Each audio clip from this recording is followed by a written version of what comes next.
Hello.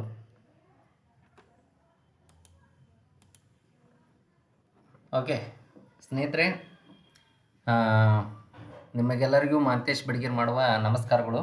ನಾನು ಭಾಳ ದಿನಗಳಾಯ್ತು chart analysis ಮಾಡಿರಲಿಲ್ಲ. ಬಟ್ ಇವತ್ತು ನಾನು ಚಾರ್ಟ್ ಅನಾಲಿಸಿಸ್ ಮಾಡಬೇಕಂತ ಬಂದೀನಿ. ಯಾಕೆಂದರೆ ನನಗೆ ಸ್ವಲ್ಪ ಟ್ರೇಡಿಂಗ್ದಾಗ ಮತ್ತು ಅದರ್ಸ್ ನನ್ನ ಸ್ಕೂಲ್ದು ಹೀಗಾಗಿ ನನ್ನ ಕೆಲಸ ಇರೋದ್ರಿಂದ ನನಗೆ ಸ್ವಲ್ಪ ಟೈಮ್ ಸಿಕ್ಕಿಲ್ಲ. ಬಟ್ ಇವಾಗ ನಾನು ಏನು ಹೇಳ್ತಾ ಇದ್ದೀನಿ ಅಂದರೆ, ಚಾರ್ಟ್ ಅನಾಲಿಸಿಸ್ ಮಾಡಬೇಕು. ಯಾವುದು ಮಾಡ್ತಾ ಇದ್ದೀನಿ ಅಂದರೆ, ವಿಶೇಷವಾಗಿ ನಾನು ಈ ಹಿಂದಕ್ಕೆ ಸುಮಾರು 1 ತಿಂಗಳು ಅಥವಾ 2 ತಿಂಗಳ ಹಿಂದೆ ನಾನು ಹೇಳಿದ್ದೆ. ನಾನು ಬಿಟ್ಕಾಯಿನ್ ಬಗ್ಗೆ ಇವಾಗ ಇನ್ವೆಸ್ಟ್ಮೆಂಟ್ ಮಾಡೋ ಸಮಯ ಬಂದಿದೆಯಾ ಅಂಥೇಳಿ ಯೂಟ್ಯೂಬ್ನಲ್ಲಿ ಶಾರ್ಟ್ಸ್ನಲ್ಲಿ ಹಾಕಿದ್ದೆ, ಇನ್ಸ್ಟಾದಾಗೂ ಹಾಕೀನಿ, ಎಲ್ಲದರಾಗೂ ಹಾಕಿದ್ದೆ. ಅದು ಈಗ ಎಲ್ಲಿಗೆ ಬಂದಿತ್ತು ನೋಡ್ರಿ. ಎಲ್ಲಿಂದ ನಾನು ಹೇಳಿದ್ದೆ, ಸ್ಟಾರ್ಟಿಂಗ್ ಪಾಯಿಂಟನ್ನು ಹೇಳಿದ್ದೆ 80 ಲಕ್ಷದಾಗ ಹೇಳಿದ್ದೆ ನಾನು. ಈಗ ಅದು 90 ಲಕ್ಷ ರೂಪಾಯಿ ಆಗೈತೆ ರೀ, ಹೌದಾ? ಬಟ್ ಇನ್ನು ಇಲ್ಲಿಂದ ಎಲ್ಲಿಗೆ ಹೋಗುತ್ತೆ ಅಂತ ನಂದೀಗ ಚರ್ಚೆ ಅನಾಲಿಸಿಸ್ ಮಾಡ್ತಾಯಿದ್ದೀನಿ. ಎಲ್ಲರೂ ಸ್ವಲ್ಪ ಗಮನ ಇಟ್ಟು ಕೇಳ್ಕೊರಿ. ಯಾಕಂದ್ರೆ ಇವಾಗ ಇಲ್ಲಿಂದ ಇಲ್ಲಿಗೆ ಹೋಗಿದೆ, ಇನ್ನು ಇಲ್ಲಿಂದ ಎಲ್ಲಿಗೆ ಹೋಗ್ಬೋದು ಅಂತ, ಹೌದಲ್ವಾ? ನಮ್ಮದು ಟಾರ್ಗೆಟ್ ಪಾಯಿಂಟ್ ಎಲ್ಲಿ ಆಗಿರುತ್ತೆ? ಈಗ ನೋಡ್ರಿ 90 ಲಕ್ಷ ನಡೀತಾ ಇದೆ, ಇಲ್ಲಿ ಲೈವ್ನಲ್ಲಿ ತೋರಿಸ್ತಾ ಇದ್ದೀನಿ ನಿಮಗೀಗ. ನಂದು ಟ್ರೇಡೂ ಸ್ಟಾರ್ಟ್ ಇದೆ. ಬಟ್ ನಾನು ಈಗ ಚಾರ್ಟ್ ಅನಾಲಿಸಿಸ್ ಮಾಡ್ತಾಯಿದ್ದೀನಿ. ಫಾಲ್ ಎಲ್ಲಿಂದ ಆಗಿದೆ ನೋಡಿ. ಈಗ ಟೋಟಲ್ ಇದ್ರದ್ದು ಹೈ ಎಷ್ಟಿದೆ ಅಂದರೆ 1,27,00,000 ಇದೆ.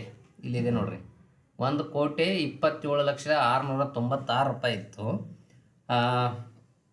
ಆದರೆ ಇವಾಗ ನಾನೇನು ಹೇಳಿದ್ರಿಗೆ ಈಗ ಇಲ್ಲಿಗೆ ಬಂದಿದೆ ಅಂದರೆ 80 ಲಕ್ಷಕ್ಕೆ ಇದರಿಂದ ಸ್ಟಾರ್ಟ್ ಆಗಿ ಫಾಲಾಗಿ ಅಲ್ಲಿಂದ ಬಿದ್ದು ಹೋಗ್ತಾಯಿದೆ.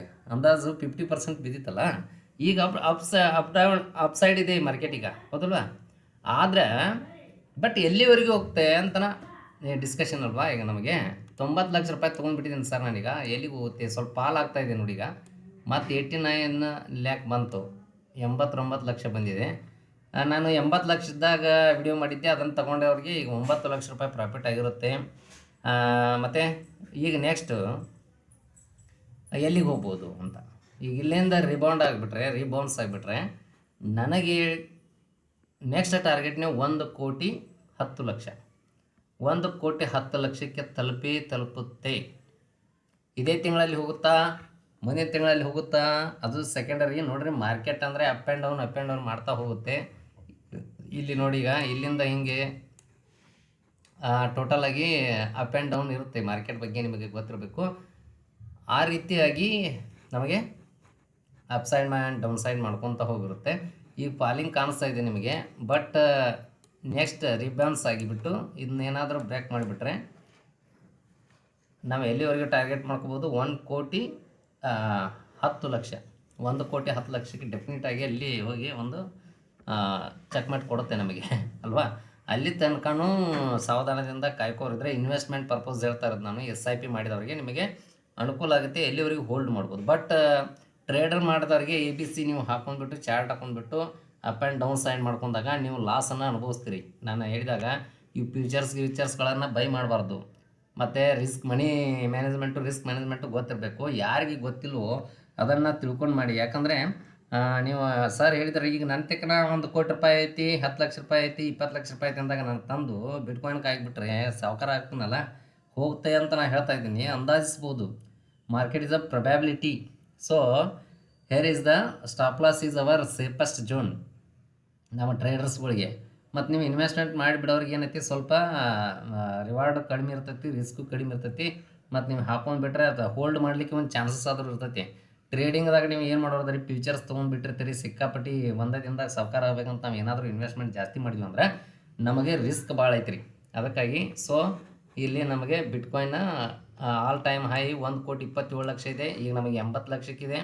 ಮತ್ತು ಅಲ್ಲಿ ಹೋಗುತ್ತಾ ಇಲ್ವಾ, ಯಾವಾಗ ಹೋಗುತ್ತೆ, ಏನಾಗುತ್ತೆ ಸ್ವಲ್ಪ ನೋಡ್ಕೊಂಡ್ಬಿಟ್ಟು ಗೋಲ್ಡ್ದು ಈಗ ಮಾರ್ಕೆಟಿಗೆ ಸಡನ್ನಾಗಿ ನಾವು ಏನಾರು ಒಂದು ಅನಾಲಿಸಿಸ್ ಮಾಡಿರ್ತೀವಿ, ಅಲ್ಲಿ ಹೋಗಿರ್ತೀವಿ ಅಂದಾಗ ನೆಕ್ಸ್ಟ್ ಟೈಮೇಲೆ ರೆಡ್ ಕ್ಯಾಂಡಲ್ ಬಂದರೆ ಸರ್ದು ಅನಾಲಿಸಿಸ್ ತಪ್ಪೈತೆ ಅಂತ ತಿಳ್ಕೊಬಾರ್ದು. ರಿವರ್ಸ್ ಝೋನ್ ಇದ್ದ ಮಾರ್ಕೆಟ್ದು ಅದ್ರದ್ದು ಅದರ ಸ್ಟೈಲನ್ನು ಹಾಗೆ ರೀ, ಅಪ್ ಆ್ಯಂಡ್ ಡೌನ್ಸ್ ಇರ್ತೈತಿ. ಆ್ಯಂಡ್ ಬಟ್ ಇಲ್ಲಿ ಏನು ಮಾಡ್ತೈತಿ, ನಾವು ಏನು ಮಾಡ್ಬೇಕು ಈಗ, ಟ್ರಂಪ್ ಅದು ಈಗ ನೋಡಿರಿ, ಟ್ರಂಪನ ಕಾಗಾಳಿ ಹೆಚ್ಚಾಗಿ ನಮ್ಮ ಇಂಡಿಯನ್ ಮಾರ್ಕೆಟಿಗೆ ಹೊಡ್ತಾ ಬಿಡ್ತಾ ಇದೆ. ಸ್ವಲ್ಪ ಕ್ರೂಡ್ ಆಯಿಲ್ದು ಪ್ರಾಬ್ಲಮ್ ಆಗುತ್ತೆ. ಹೀಗೆಲ್ಲ ಮಾರ್ಕೆಟ್ ಡೌನ್ ಆಗಲಿಕ್ಕೆ ರೀಸನ್ಸ್ ಇರ್ತವೆ. ಸಡನ್ನಾಗಿ ಅಲ್ಲಿ ನಮ್ಮ ಅನಾಲಿಸಿಸ್ ಏನೂ ನಡೆಯಲ್ಲ, ಅರ್ಥ ಆಯ್ತಾ? ಅದಕ್ಕಾಗಿ ನಾವು ಸ್ಟಾಪ್ ಲಾಸ್ ತೊಗೊಂಡು ಎಕ್ಸಿಟ್ ಆಗಬೇಕಾಗತ್ತೆ. ಮತ್ತು ಅದರ್ವೈಸ್ ನಿಮ್ಮದು ಮನಿ ಹೋಲ್ಡ್ ಆಗುತ್ತೆ. ಇನ್ವೆಸ್ಟ್ಮೆಂಟ್ ಇದ್ದರೆ ಲಾಸ್ ಇದ್ರೂ ರಿಕವರಿ ಆಗೋಕ್ಕೆ ಚಾನ್ಸಸ್ ಇರ್ತದೆ. ಬಟ್ ಟ್ರೇಡರ್ಸ್ಗಳು ದೊಡ್ಡ ದೊಡ್ಡ ಫ್ಯೂಚರ್ಸ್ಗಳನ್ನು ಹಾಕ್ಕೊಂಡಿರ್ತಾರಲ್ಲ, ಅವರು ಬ್ರೇಕಪ್ ಮಾಡ್ಕೊಂಡು ತೆಗಿಬೇಕು. ಲಾಸ್ ಮಾಡ್ಕೊಂಡೇ ಹೊರಗೆ ಬಂದರು ಪರವಾಗಿಲ್ಲ, but that is the good style for the trading. Okay, ಇಷ್ಟು ಹೇಳ್ತಾ ಇದ್ದೀನಿ. ಸ್ವಲ್ಪ ನೋಡ್ಕೊಂಡ್ಬಿಟ್ಟು ಟ್ರೇಡ್ ಮಾಡಿ. ಸರ್ದ ಅನಾಲಿಸಿಸ್ ಅಂದರೆ ನಾನು ಟಾರ್ಗೆಟ್ ಹೇಳಿರೋದು. ಬಟ್ ಯಾವಾಗ ಎಲ್ಲಿ ಆಗುತ್ತೆ ಏನಾಗುತ್ತೆ ಅದನ್ನು ಕ್ಲಾಸ್ನಲ್ಲಿ ನಾನು ಡಿಟೇಲಾಗಿ ಹೇಳ್ತೀನಿ ನಿಮಗೆ. ಅದಕ್ಕೆ ಇವಾಗ ನಾಲೆಜ್ ಪರ್ಪಸ್ ಹೇಳ್ತಾ ಇರೋದು, ಎಲ್ಲಿಂದ ಎಲ್ಲಿಗೆ ಹೋಗ್ಬೋದು ಅಂತ. ಈಗ ಬ್ರೇಕ್ ಆಗ್ತಾಯಿದೆ, ಇದು ಆಗ್ತಾಯಿದೆ ಅಂತ ಅಂದ್ರೂ ನಮಗೊಂದು ಸರಿಯಾಗಿ ಜೋನಿಗೆ ಬಂದಾಗ ನಾನು ನಿಮಗೆ ಹೇಳೀನಿ. ಈಗ ನಾನು ಕ್ಲಾಸ್ ಈಗ ವಿಡಿಯೋ ಮಾಡಬೇಕಾದ್ರೆ ಇಷ್ಟು ಆತುರವಾಗಿ ಒಂದು ಜೋನಿಗೆ ಬಂದಿದೆ.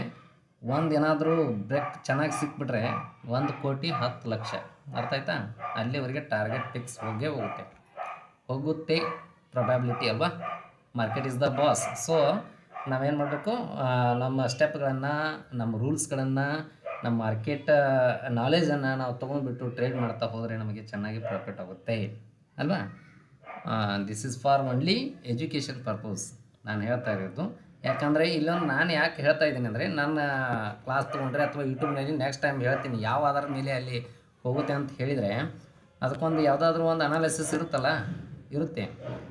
ಯಾಕೆ ಹೇಳ್ತಾ ಇದ್ದೀನಿ ಅಂದರೆ, ಅಲ್ಲಿಗೆ ನಾವು ಟಚ್ ಆಗ್ಬೋದು.